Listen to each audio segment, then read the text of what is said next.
Meus irmãos, vamos à leitura, depois nós oramos e a gente estuda o texto, tá? Vamos ler primeiro.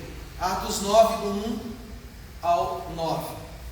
E Saulo, ainda respirando ameaças de morte contra os discípulos do Senhor, foi ao sumo sacerdote e pediu-lhes cartas para Damasco, para as sinagogas, a fim de que se encontrasse alguns desse caminho, fossem homens ou mulheres, pudesse trazê-los presos para Jerusalém. E, enquanto viajava, ao se aproximar de Damasco, repentinamente uma luz do céu brilhou ao redor dele, e caiu por terra, e ouviu uma voz que lhe perguntava: Saulo, Saulo, por que me persegues? E ele respondeu: sou eu, sou. E ele perguntou: quem és, Senhor? E o Senhor respondeu: sou Jesus, a quem persegues. Duro é para ti recalcitar contra os aguilhões. E, tremendo e atônito, perguntou: Senhor, que queres que faça? E o Senhor lhe disse: levanta-te e entra na cidade, e te dirão o que deves fazer. E os homens que viajavam com ele pararam, emudecidos, ouvindo uma voz, mas não vendo nenhum homem. E Saulo levantou-se do chão, e abrindo os olhos não viu nenhum homem, mas o guiaram pela mão e o levaram para Damasco. E ficou 3 dias sem ver, também tão pouco comeu ou bebeu. Deixa aberto aí o texto, vamos orar. Senhor, pedimos a Ti que nos conduza na exposição desse texto. Quanto a mim, eu peço ao Senhor que me ajude a expor com fidelidade, sem nada da minha cabeça e do meu coração. E aos irmãos que eles entendam com clareza. Que todos estejam aqui, Pai, corpo e mente. Que estejamos todos concentrados no que vamos ler e estudar. E no final, Pai, as aplicações que vão ser apresentadas venham promover, Senhor, venham provocar uma mudança dentro de Deus. Para a Tua glória oramos em nome de Jesus. Amém. Meus irmãos, algumas observações iniciais antes da gente voltar no texto, tá? A primeira delas é que esse trecho que nós lemos, ele aparece mais 2 vezes no livro de Atos. Esse mesmo texto. Aqui é Lucas narrando o encontro que Saulo teve com Jesus. Só que o mesmo Saulo vai contar esse testemunho em mais 2 partes de Atos, em Atos 22, do 6 ao 16, e em Atos 26, do 12 ao 16. Então esse trecho aparece 3 vezes aqui no livro de Atos. Vocês vão ver, quando a gente chegar lá, vocês vão lembrar. Essa é a primeira observação. E a segunda observação é que tem um pedacinho aqui que a gente leu que não está em algumas Bíblias. Se você está usando a Bíblia que eu dei a você, então você não tem problema nenhum. Do jeito que a gente leu aqui estava igual. Mas se você está usando uma outra versão, como por exemplo a Almeida Revista Atualizada, a Almeida Revista Corrigida, você percebeu que tem um pedacinho aí que não está registrado igual nas demais Bíblias. Por que isso é importante, meus irmãos? E que pedacinho é esse? O pedacinho que eu estou falando é o do recalcitrar contra os aguilhões.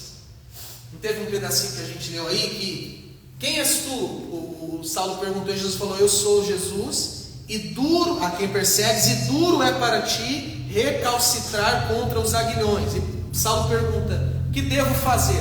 Esse pedacinho dos aguilhões ao que devo fazer não está em algumas Bíblias. Não sei se alguém aqui notou, se a sua Bíblia é um pouquinho diferente, não sei se você notou. Por que não está?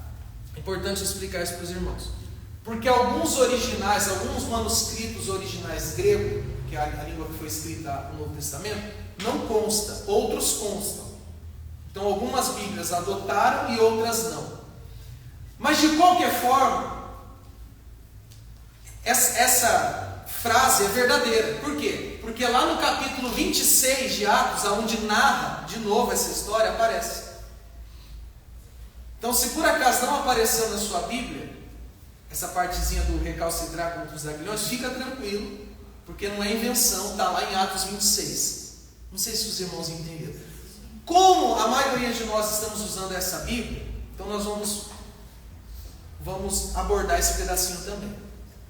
Tá bom? Combinado? Meus irmãos, vocês estão acordados? Sim. Porque a gente vai entrar aqui agora e vamos estudar, então preciso que vocês estejam despertos. Tá todo mundo aí comigo aqui? Não só o corpo, a cabeça também? Então, vamos devagarzinho, vamos entender. A primeira palavra aí do versículo 1 é um nome, né? Sim. Quem é o nome? Saulo, olha para mim.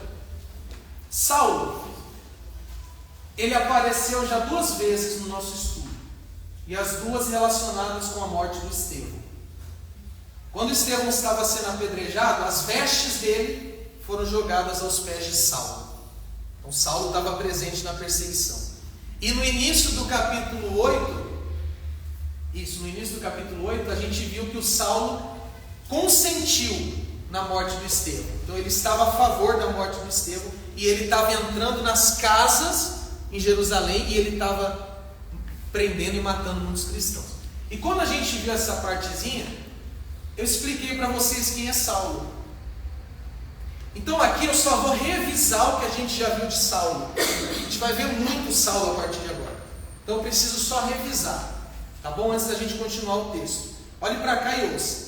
Quem foi Saulo? Primeiro que o nome dele, Saulo em aramaico é Saul, o mesmo nome do primeiro rei de Israel, Saul. Inclusive eles eram da mesma tribo de Benjamim.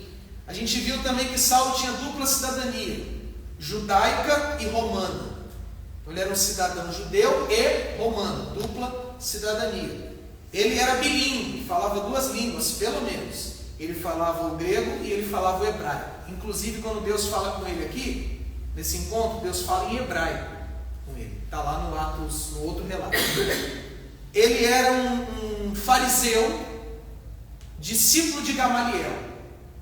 Ele era um homem que conhecia muito bem as Escrituras.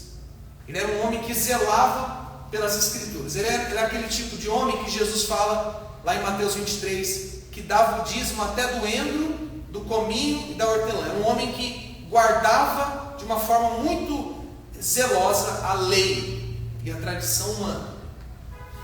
E ele era um homem que perseguia e odiava os cristãos. Isso já está claro, a gente leu aqui, a gente viu. E uma informação que a gente trouxe sobre Saulo, quando a gente estudou um pouquinho sobre ele, é que ele estava sinceramente enganado. Tudo que ele fazia com os cristãos, ele fazia achando que era o certo. Então ele não era, no final das contas, ele tinha uma intenção boa. Mas a intenção boa não salva ninguém.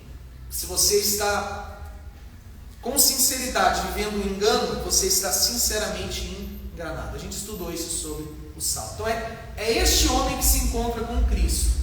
Vamos ver a continuação do verso 1. E Saulo, ainda respirando ameaças de morte contra os discípulos do Senhor, foi ao sumo sacerdote. Olhe para mim. Olha o que fala sobre Saulo. Que ele respirava ameaças de morte. O que significa isso? Que o desejo que Saulo tinha de matar cristão não era um desejo que surgia no momento e logo desaparecia. Não era algo eventual, algo pontual. Tipo assim, Saulo estava tranquilo, que vontade, aí nasce uma vontade, que vontade de matar cristão, aí daqui a pouco passa. Aí depois só de 3 dias, que vontade de matar cristão. Não, o texto diz que ele respirava ameaça de morte. Você sabe que a respiração é algo constante, a gente está sempre respirando. Significa que a vontade que o Paulo tinha de matar cristão era tão presente na vida dele quanto o ar que ele respirava. Era ódio, meus irmãos. E por que ele tinha tanto ódio? Porque na cabeça dele, como nós vamos estudar mais para frente, ele achava que o cristianismo era uma seita e que Jesus era um falso profeta. Na cabeça de Saulo, na cabeça dos que mataram Estevão, na cabeça dos fariseus, na cabeça dos que perseguiam os cristãos, Jesus era um falso profeta e o movimento do cristianismo era uma seita. porque na cabeça deles anulava todo o Antigo Testamento, lutava contra o Antigo Testamento. Então na cabeça dele, por isso que ele odiava tanto, tá? E ele foi ao sumo sacerdote. Gente, o sumo sacerdote era a principal autoridade religiosa da época. Jesus, quando ele foi preso, antes de ser preso, ele passou pelo tribunal religioso, ficou diante do sumo sacerdote, e também depois ele foi diante do tribunal político, e ele foi colocado ali perante Pôncio Pilatos. Então o Saulo foi até o homem mais importante, o sumo sacerdote. E o que ele foi fazer? O verso 2 diz: e pediu-lhe cartas para Damasco, para as sinagogas, a fim de que, se encontrasse alguns desse caminho, fossem homens ou mulheres, pudesse trazê-los presos para Jerusalém. Meus irmãos, o que ele pediu para o sumo sacerdote? Cartas. O que são essas cartas? Era como se tem um nome para isso. Quando a polícia vai na sua casa para entrar, ela precisa de um documento.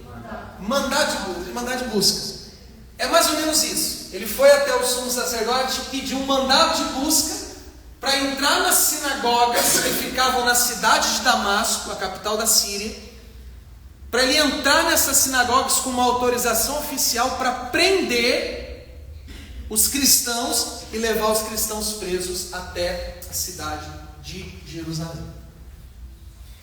E tem um detalhe aqui nesse versículo que a gente leu, que Paulo fala, a fim de que se encontrasse alguns desse caminho. Está aí a palavra caminho na sua Bíblia? Olhe para mim, o que é o caminho? O caminho, meus irmãos, é o que nós conhecemos hoje como cristianismo. Quando a gente fala do movimento de seguidores de Jesus Cristo, nós estamos falando do cristianismo. Só que aqui nessa época, esse movimento não chamava cristianismo, esse movimento chamava caminho. O que hoje é cristianismo, na época era o... Por quê? Provavelmente porque eles ouviram Jesus dizer: eu sou o caminho. Então, na cabeça dos perseguidores, esse povo aí é de um movimento, de uma seita chamada caminho. E também, conforme Atos 24:5, o cristianismo era chamado de seita dos nazarenos. Então não tinha nada de cristianismo, isso é algo mais recente. Bem, meus irmãos, vamos ao verso 3 e o verso 4 para a gente ver o encontro com Jesus. Olha que maravilhoso. E, enquanto viajava, ao se aproximar de Damasco, repentinamente ou de repente uma luz do céu brilhou ao redor dele. E caiu por terra e ouviu uma voz que lhe perguntava. Para aí. A gente já vai ver a conversa. A gente já vai ver quais foram as perguntas, as respostas. Já vai ver o diálogo. Mas vamos parar aqui e entender o encontro. O Saulo estava indo com um mandado de busca até Damasco, a capital da Síria, para prender os cristãos. Quando ele estava chegando, ele tem um encontro com Jesus. E nesse encontro, a gente leu o texto dizendo que uma forte luz brilhou ao redor deles. Uma forte luz. Por que uma forte luz? Por que nesse encontro com Jesus aparece essa expressão, uma forte luz? Por quê? Isso é importante, meus irmãos. Porque o que Paulo viu foi Jesus Cristo em seu estado de glória, em seu estado glorificado. Os irmãos sabem que Jesus, ele nasceu da Virgem Maria com um corpo igual ao meu e o seu, corpo humano. E durante todo o seu ministério, toda a sua vida, os seus 33 anos, ele teve um corpo como o meu e o seu. Se você encontrasse Jesus no ônibus com aquele corpo, você nem percebia que era ele, porque ele era um homem completamente comum. Os traços, o corpo, normal. Só que esse Jesus é morto, e ao terceiro dia ele ressuscita. E quando ele ressuscitou, A gente chama de Jesus ressurreto. E Jesus apareceu para várias pessoas ressurreto, inclusive para os apóstolos. Só que depois de 40 dias, olha, ele ascendeu aos céus e sentou à direita de Deus, que é onde ele está agora. E o corpo de Jesus hoje não é um corpo como o meu e o seu, é um corpo glorificado. Já dando um spoiler aqui, é um corpo que nós vamos receber um dia. Nós vamos receber um corpo glorificado. O corpo de Cristo hoje é um corpo glorificado. E uma das características desse corpo glorificado é que ele brilha como uma luz fortíssima. Pastor, de onde o senhor tirou isso? Te dou 2 textos. Lembra da transfiguração de Jesus lá no Monte Hermon, que ele levou Pedro, Tiago e João? Que diz o texto que ele foi transfigurado. O texto diz que os discípulos olhavam para ele e viam ele resplandecendo, ele brilhando. Por um momento, não sabe em quanto tempo exatamente, mas por um momento, o corpo de Jesus deixou de ser o corpo físico e se tornou um corpo glorificado, que brilhava, e os discípulos viram isso. E o próprio João, lá em Apocalipse 1, quando João está na ilha de Patmos e ele tem a revelação, que é o Apocalipse, diz o texto que ele olha e ele vê alguém, um ser, que o rosto, que as vestes brilhavam, resplandecia como uma forte luz. Então o que Paulo viu aqui no caminho de Damasco foi o Jesus ressurreto, o Jesus no seu corpo glorificado. Por isso que ele viu uma forte luz. Pessoal, você quer ter uma noção de quão forte era aquela luz? Os outros 2 relatos desse episódio, que é o Atos 22 e 26, diz que isso aconteceu por volta do meio-dia. Como que é o sol do meio-dia? É o mais forte. Como que está as ruas ao meio-dia? Claríssimas. Só que a luz que o Paulo viu era mais forte do que a luz do sol. Por quê? Porque se destacou, foi uma luz que se destacou no meio do calor do meio-dia. Tipo, se fosse à noite, quando é à noite, qualquer luzinha chama atenção. Agora, para uma luz chamar a atenção ao meio-dia, meu irmão, minha irmã, essa luz tem que ser forte. Se você for agora ali, agora, não é nem meio-dia, é 9 e pouco, se você for lá e acender a lanterna do seu celular e apontar para alguém, que luz é? Não ilumina nada. Vocês estão entendendo a grandeza, o poder dessa luz? É porque Paulo estava vendo Cristo no seu estado glorificado. Eu tenho algumas observações a fazer sobre isso ainda. O que Paulo estava vendo era o Jesus glorificado, o Jesus ressurreto.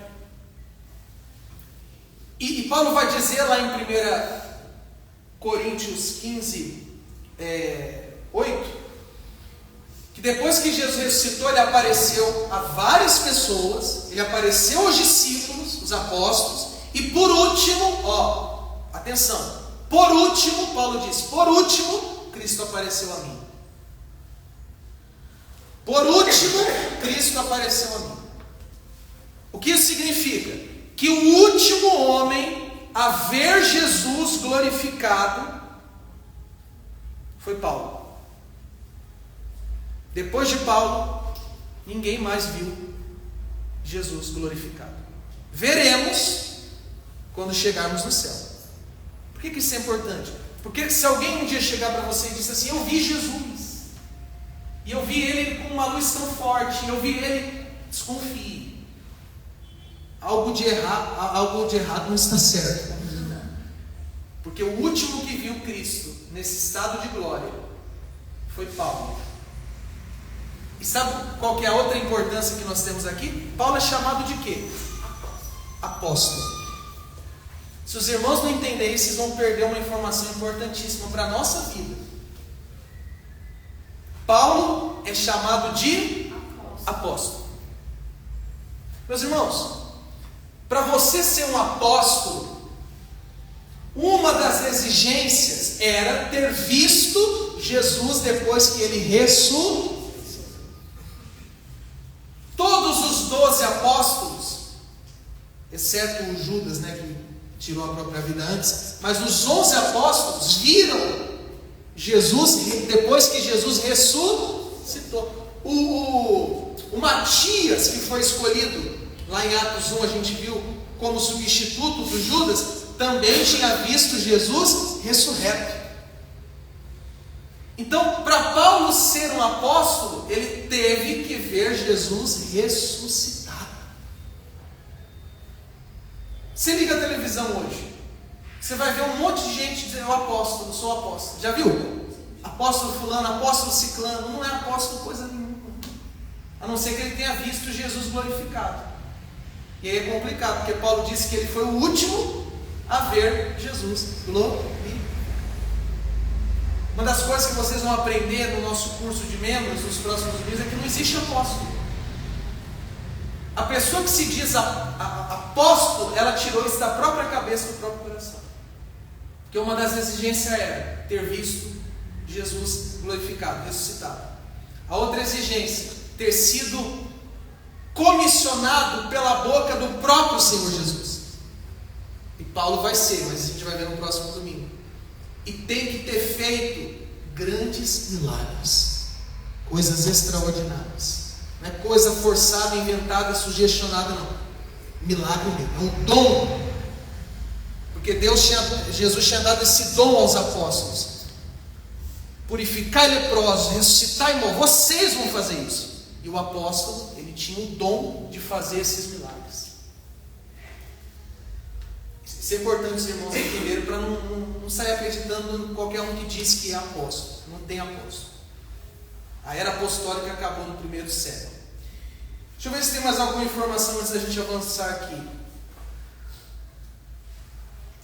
Eu não citei aqui, a gente leu, mas eu não citei que quando ele viu essa luz, o que aconteceu com Paulo quando ele viu essa luz? Caiu. Ele caiu por terra. Mas por que ele caiu? Alguém sabe dizer? Porque a luz era muito forte. Se eu pegar o meu celular aqui agora, acender a lanterna e jogar bem no seu olho assim, no mínimo você vai ficar tonto. Se você for ali e ficar olhando para o sol, como é que você vai ficar? Você vai cair.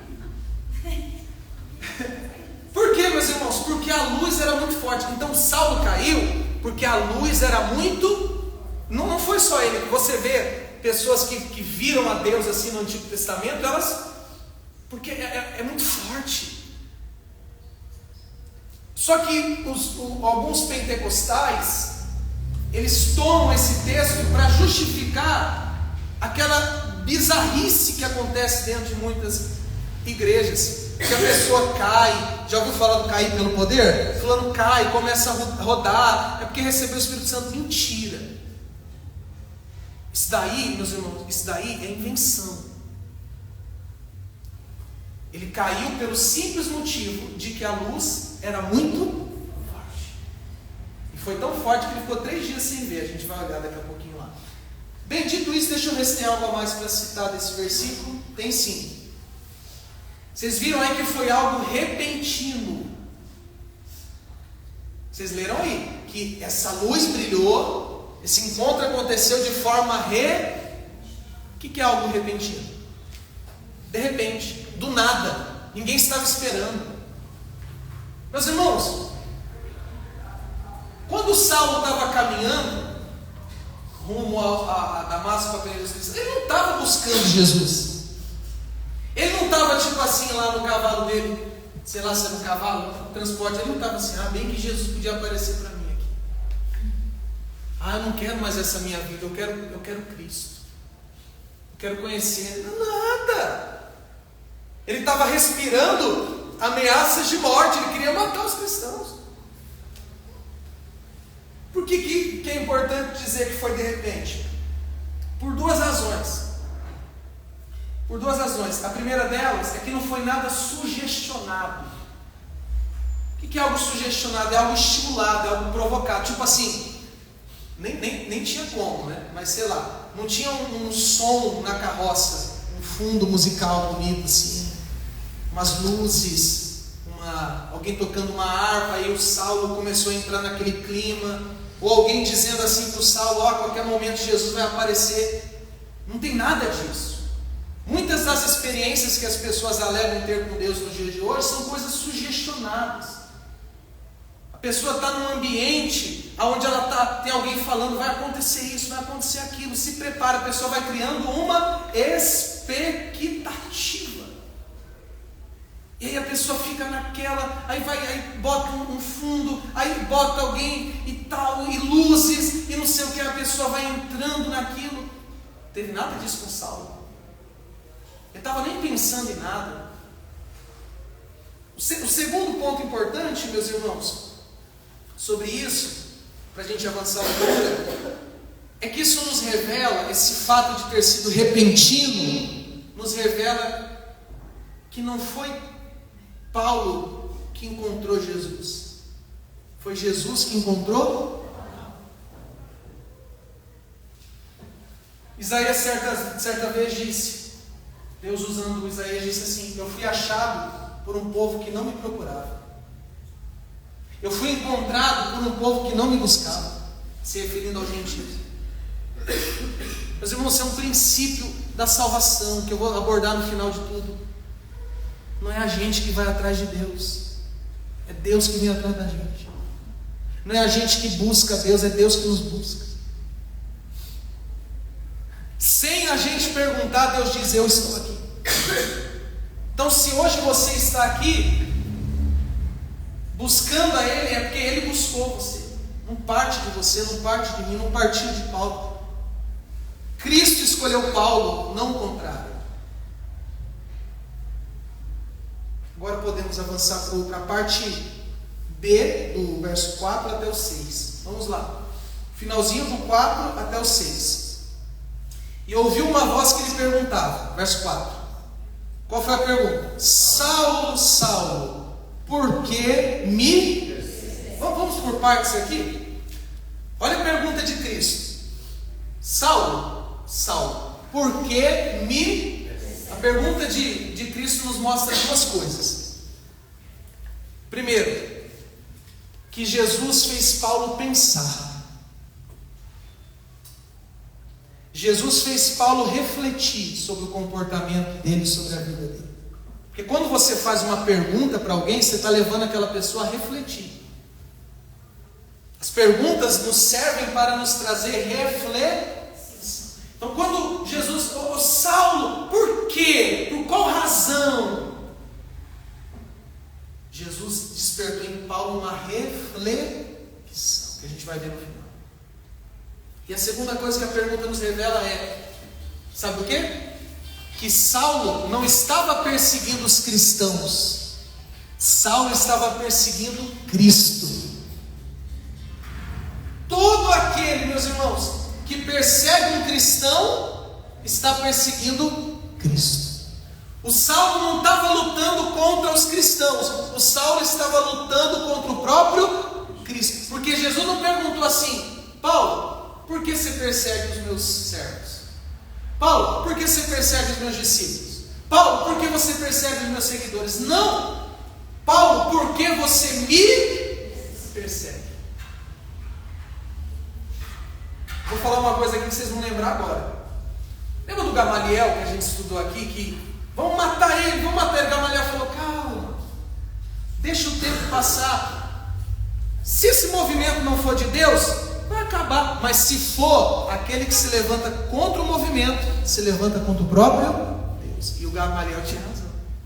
Porque Cristo deixa claro: Saulo, você não está perseguindo os meus discípulos, você está perseguindo lá, a sua luta contra. E aí, meus irmãos, Saulo responde, né? Vamos ver a resposta do Saulo aí no verso 5. A resposta do Saulo foi uma outra pergunta. E ele perguntou: quem és, Senhor? Meus irmãos, olhem para mim. Não passa correndo, não. Essa pergunta do Paulo nos revela uma coisa importante também. Porque veja só, olha a pergunta: quem és, Senhor? Esse Senhor aqui é Kyrios, que é usado para se referir a Deus no Novo Testamento. Então, ainda que Saulo estava meio confuso, sem entender a cena, ele sabia que quem estava diante dele era o Senhor. Só não sabia exatamente como, mas ou era um anjo, era Deus de alguma forma apresentando a ele. Aí a resposta de Jesus, se revelando a ele, olha que maravilha. E o Senhor respondeu: eu sou Jesus, a quem persegues. Aí eu vou ler o pedacinho que na maioria das Bíblias está aí. Duro é para ti recalcitrar contra os aguilhões. Olhem para mim, meus irmãos. Então, eu sou Jesus. Meus irmãos, o Senhor Jesus se revelou a Saulo. Sou eu, Saulo. Sou eu que você está perseguindo há tantos anos. Sou eu. Aquele que você achou que era um falso profeta. Sou eu. Aquele que quando morreu e ressuscitou, você duvidou. Você dizia que era loucura da cabeça dos meus servos que eu ressuscitei. Sou eu estou vivo, sou eu. E tem uma coisa para te falar, Saulo. Duro é para ti recalcitrar contra os aguilhões. O que é isso, pastor? Aguilhão era uma espécie de um ferrão, de uma lança que ficava, era usada para tocar o boi.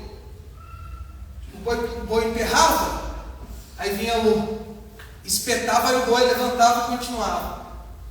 Recalcitrar contra o aguilhão é o seguinte: imagina um boi revoltado, está lá o dono do boi espetando ele e ele não querendo, brigando contra aquela história, dando um murro.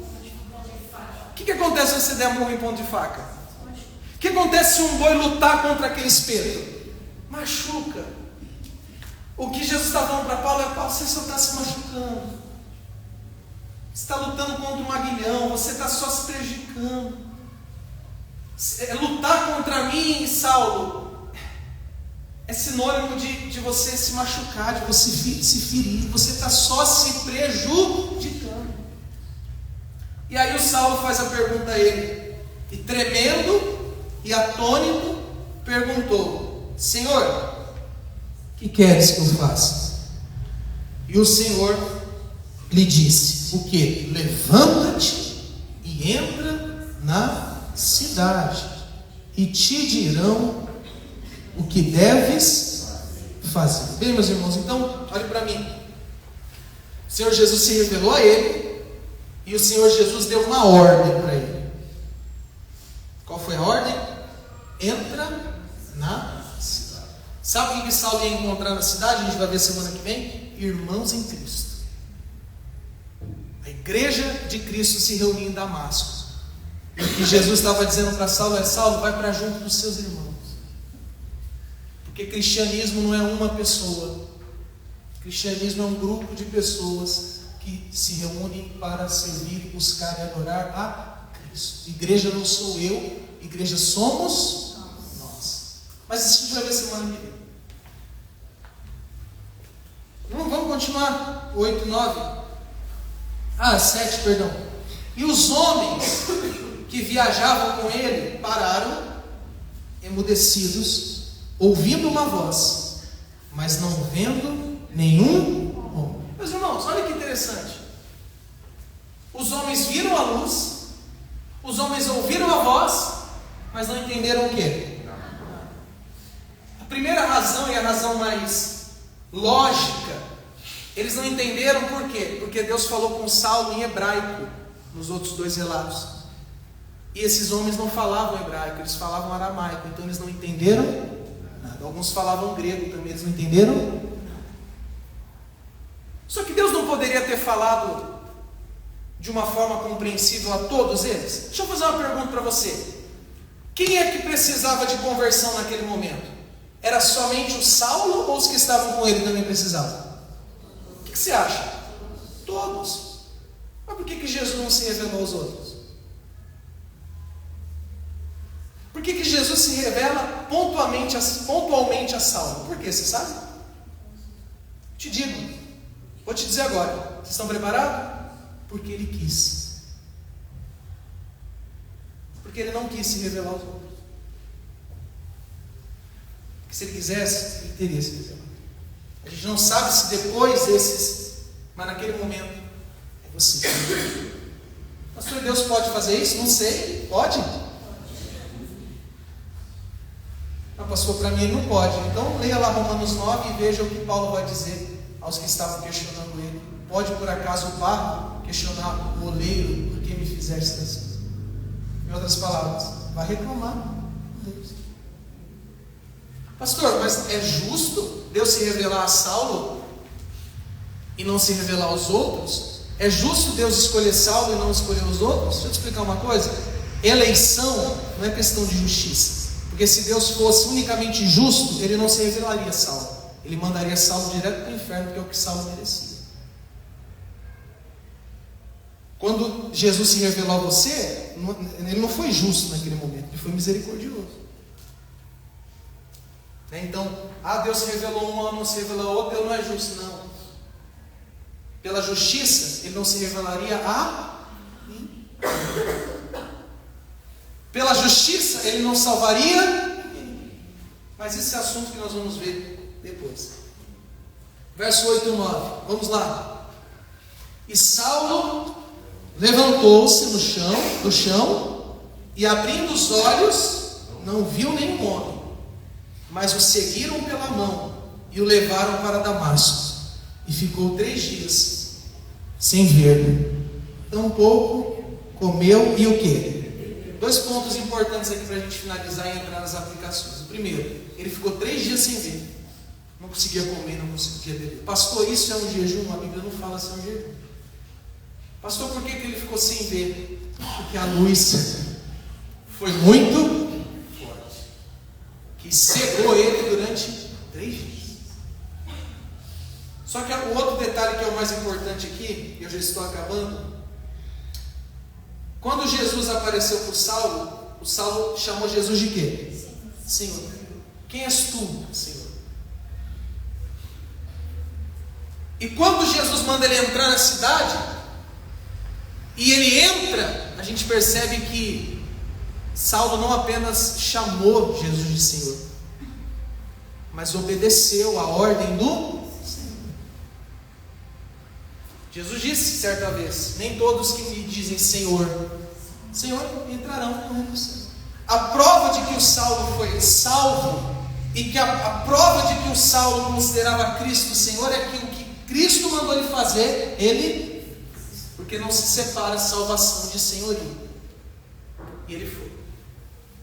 E para terminar, e a gente fazer as aplicações, Saulo entrou na cidade, a mesma cidade. Ele não foi para outra. Ele saiu de Jerusalém para ir para Damasco. E ele entrou em Damasco. O lugar era o mesmo, mas o homem não. Saulo não era o mesmo, porque ele havia sido salvo pelo Senhor Jesus Cristo. Então ele entrou, mas ele não entrou para fazer o que ele havia proposto no coração dele. Ele entrou lá, e a gente vai ver para quê no próximo domingo. Isso aqui foi a conversão do Saulo, ou como conhecemos, apóstolo Paulo. Fecha sua Bíblia agora. Eu quero fazer as aplicações para a gente orar. São 4 aplicações que eu separei aqui dessa mensagem. Aplicação, lembrando, é para você, para mim. Porque isso daqui aconteceu há 2.000 anos atrás. Vou falar da gente. O que a gente aprende com isso? Primeiro, eu quero que os irmãos repitam comigo. Não existe caso perdido para Jesus. Ô, meus irmãos, você viu quem se converteu? Vocês viram quem se converteu? O serial killer de cristãos, assassino, o homem cujo desejo de matar cristãos era tão presente quanto o ar que respirava. Ele se converte. Tem caso perdido. Meus irmãos, não duvide do poder transformador da graça de Deus.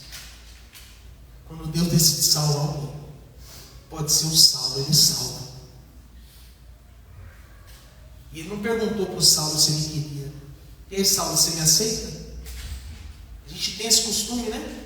fala de Jesus, no final fala, você tem que aceitar Jesus não falou, e aí Saulo, eu estou aqui, você me aceita? Não. Jesus transforma aquele criminoso. Eu digo isso, que não existe caso perdido para Jesus, porque nós temos familiares. Quem tem um Saulo em casa? Em casa não, assim, na família. Um homem que você olha assim e fala, esse aí não tem jeito não. Quem tem um que parece um caso perdido, nós? Que essa palavra te fortaleça. E que você continue orando por ele. Que você continue rogando a Deus por ele. E que você continue pedindo, Senhor, por graça, por misericórdia. Visita ele. Visita ele. Seja seu marido, seja seu filho, seja o seu irmão, seja o seu colega. Eu tenho colegas. Eu tenho colegas que é de uma dureza tão grande, e aqui eu não estou falando nem que está no mundo, aqui eu estou falando que está no falso evangelho, que tem uma dureza tão grande. Mas eu oro, Senhor, eu tenho coração duro que o Senhor não quer. Então isso vale tanto para quem está no mundo, familiares seus que estão no mundo, e para aqueles que estão vivendo um falso evangelho. Ore por eles. E não duvide do poder transformador da graça de Deus. A segunda aplicação, repitam comigo, é Ele quem vem ao nosso encontro. A segunda aplicação, que eu falei aqui um pouquinho, é Ele que vem. Pastor, eu estou aqui porque eu usei o meu livre-arbítrio para estar aqui. Sério? Você não lembra quem era você não, né? Você esqueceu, né? Você esqueceu quem era você, você esqueceu o que você falava, você esqueceu por onde você andava. Você está aqui porque Ele foi o Senhor. Ele trabalhou no seu coração. Ele te convenceu do seu pecado. Foi Ele. Meus irmãos, o homem natural, não se espante, tá? O homem natural odeia a Deus. Pastor, eu nunca odiei Deus. Será? Por que você vivia totalmente desinteressado nele? A não ser as bênçãos, pastor. As bênçãos eu sempre quis, eu sei. Mas compromisso, por que você não queria? Porque o homem por natural odeia a Deus. Por natureza odeia a Deus. Eu vi uma frase de um pastor essa semana, que a morte de Cristo é a prova de que se deixar o homem mata seu Criador. Você ouviu o que eu acabei de falar?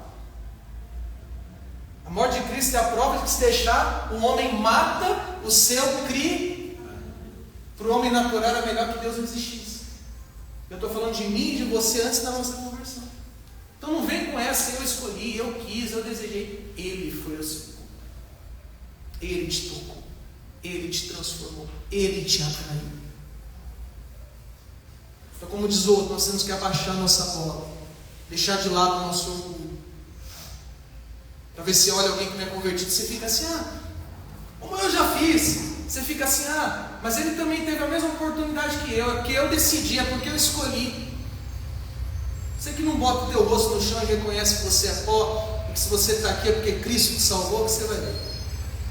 Porque a salvação é obra de Deus, do início ao fim. Leia depois Romanos 8, 29 e 30. Você vai ver o processo da salvação. Aquele que de antemão nos conheceu, este também nos predestinou. E este que nos predestinou nos justificou. E este nos chamou. E depois nos justificou. E depois nos glorificou.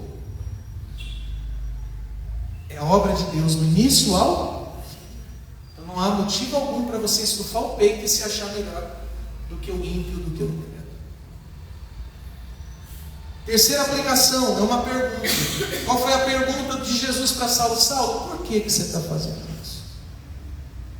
Será que não cabe a nós uma reflexão das nossas atitudes? Por que você tem agido assim? Por que eu tenho agido assim? Pensa, meus irmãos, nós temos defeitos, nós temos falhas, nós temos atitudes erradas. A pergunta é, por que a gente tem feito isso?